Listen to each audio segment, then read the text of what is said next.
Good afternoon, everyone.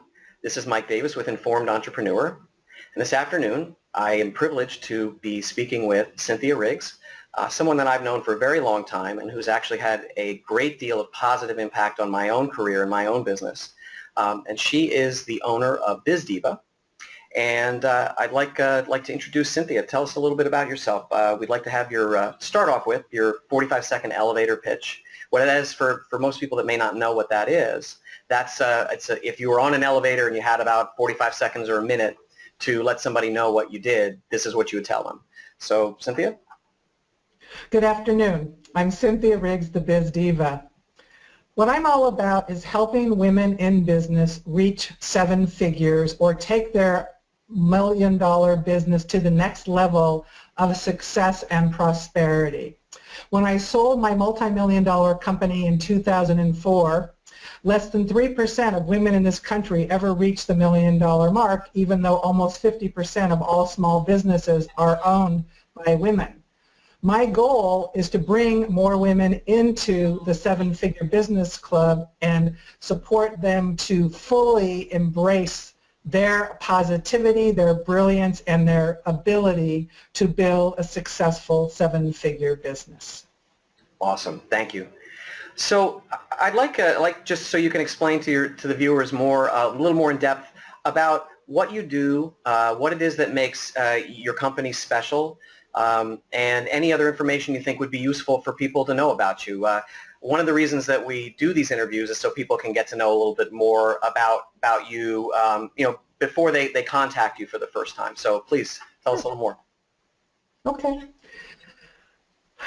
Well, let's see. I think one of the things that sets me apart as a consultant is that I have actually built a multi-million-dollar business, whereas most business consultants come out of a training program or the corporate world.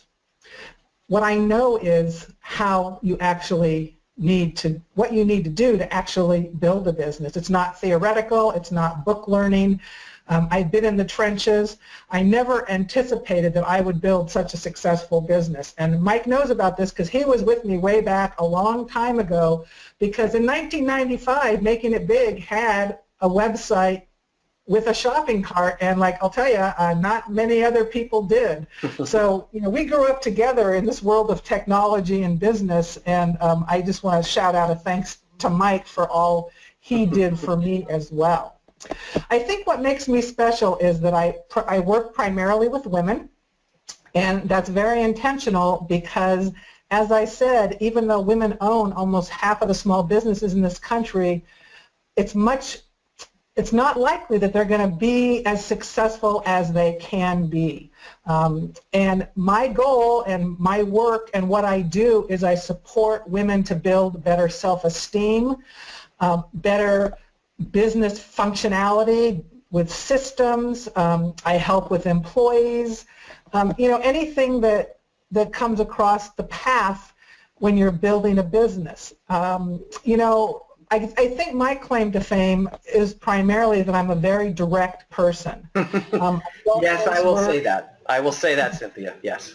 I mean, for the viewers, one of the things that I've said was that I respect her greatly, and at the beginning, I didn't like her so much because she refused to let me put out an inferior product. And back especially in the earlier days of web development, it was easy to get caught up in the technology, but there's no excuse ever to put something across that's not your best. So I can say firsthand that working with you is likely to take you out of your comfort zone, but likely to take you to another level of where you actually want to be. Thank you. Sure. It's true. We're all sort of built the way that we're built. And, I do think that my secret sauce is my ability. I'm a visionary. I can see the big picture of what's going on in someone's business, and I'm really good with the nuts and bolts. I have a unique skill set which enables me to work from the ground up and from the top down, which not a lot of people have. Mm-hmm.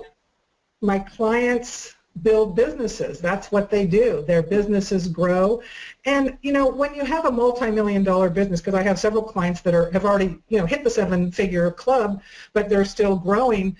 And what I find and what I remember about being a multi-million-dollar business owner is the level of isolation that you feel. You don't have anybody to talk to. You don't have anybody that understands what you're going through. So a big part of my role for my bigger clients is that I am a support person to them. I'm somebody that they can talk to. I'm somebody that they can depend on. I will help them. I find other people to help them, because a lot of us, aren't real good at giving up control. We don't trust that we can get help, that we can find the right help. And so a lot of what I do is not only systems, but human power, people power, that supports the business owner to be able to do what they're best at. Because, when I owned Making It Big, the company that I sold, there were times when I'd go out in the warehouse and I'd pack clothes. And the reason I did that was because I felt like I was actually accomplishing something, that there was a beginning and there was an end. Whereas when you're at the head of a company, so often you just don't even feel like you're really doing much of anything. You feel like you're spinning your wheels. You're feeling like you don't have all the answers, that you don't know exactly where to put the next foot. And I'm there to show you where that foot goes. I'm there to give you some answers. And I have great appreciation for all of the people that consulted with me and coached me when I had my business, because like my clients, nobody taught me how to do it. I had to figure it out on my own, so I was greatly appreciative for the people who knew more than I did and were able to support me to build a really pretty fabulous business. That's awesome. That's awesome. So are there any books you've read or advice you've received that's been helpful for you in building your business and getting to where you are now? Sure. I'm not much of a reader. I do listen, I do interact a lot, but I was thinking about this, and there's a couple things that I'll share. And probably one of my primary adages is, if you don't do anything different, nothing different is likely to happen. And I say that because so often we have wishful thinking. So often we want so badly to achieve something that we haven't yet reached, and yet we're very resistant to changing our habits, our patterns, to learning about something we might not know about. And on the heels of that, one of my mentors is Jim Horan, and he's the gentleman who developed the one-page business plan, and I've been a one-page business plan consultant since I sold Making It Big. And one of the things that he said to me that just sort of knocked my socks off, even though it's plain English, is that to reach the next level of success requires the next level of discipline. And that really touched me, because at the time that I heard this, I realized, sort of like Mike was saying, I wasn't being the best I could be. I wasn't showing up as well as I could, that I was just sort of, hoping and wanting things to be different, but I wasn't really stepping into taking charge of that. I had some responsibility in whatever change was going to manifest itself in my business. So I'm really big on the concept of that we have to hold ourselves accountable. I don't know if it's always, but most often, in order to really reach the star that we're trying to touch. Yeah, and that we don't do it alone. I've never met anybody who's successful at what they're doing that has done it alone. There's always been somebody that's further back that's helped move along, and that's part of what the power is. I can't think of anybody I've ever met that's gotten where they wanted to be without help.